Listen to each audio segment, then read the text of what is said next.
Homeless, move out of U.S. Capitol. Why Trump wants a federal takeover of Washington explained. President Donald Trump is expected to ramp up efforts to curb crime in the nation's capital on Monday as he threatens a federal takeover of Washington, D.C., all while city officials largely remain deferential to him.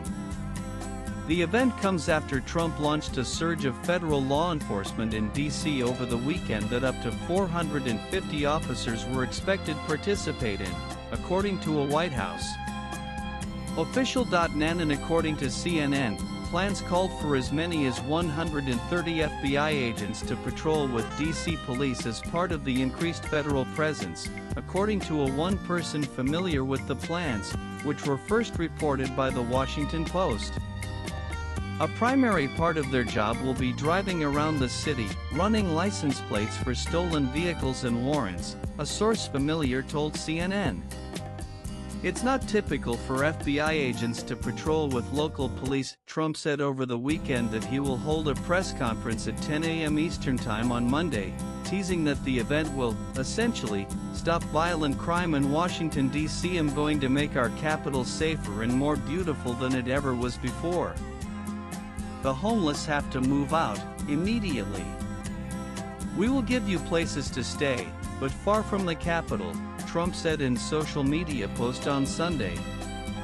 The criminals, you don't have to move out.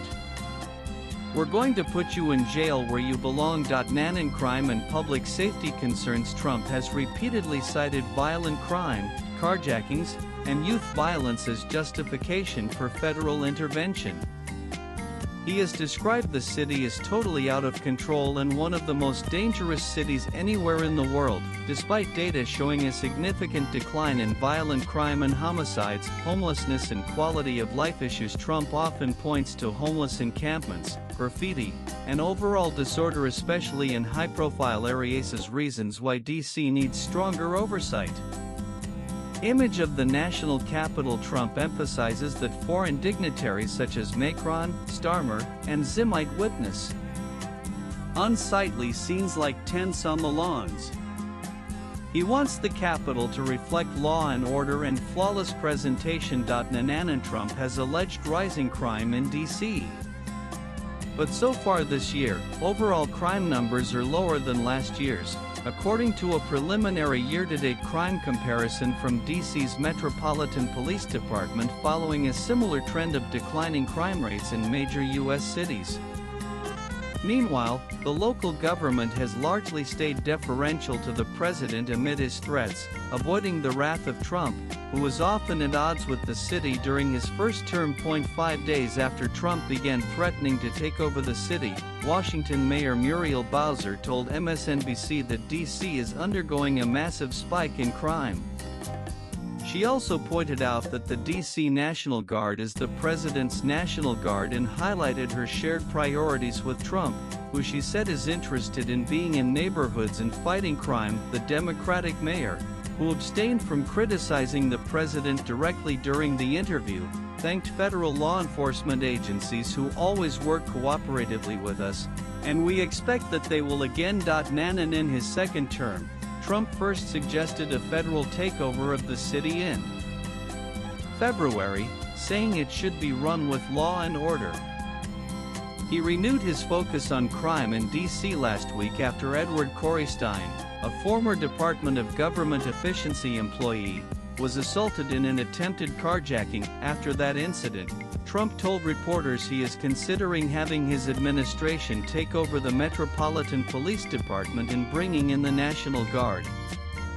The president also said the administration was going to look at overturning D.C. Home Rule, which gives certain congressional powers regarding the governance of the district to local government entities, including the mayor and city council. We have to run D.C.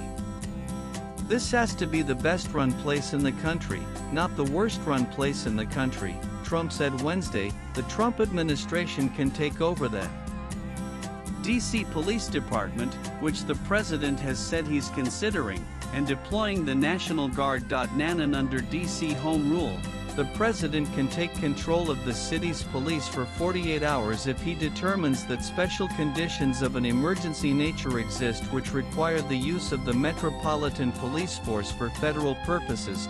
He would then have access to any services of the police department that he may deem necessary and appropriate. Trump can retain control for a longer period if he notifies the chairs and ranking members of the congressional committees that handle legislative matters related to Washington, D.C., including the House Committee on Oversight and Reform and the Senate Homeland Security and Governmental Affairs Committee. Any request of over 30 days must be passed into law. Swipe left for next video. But for Trump to truly have the federal government take over governing of Washington, he would need Congress to pass legislation, something which would be unlikely in a tightly controlled Senate. With CNN agency inputs latest blogs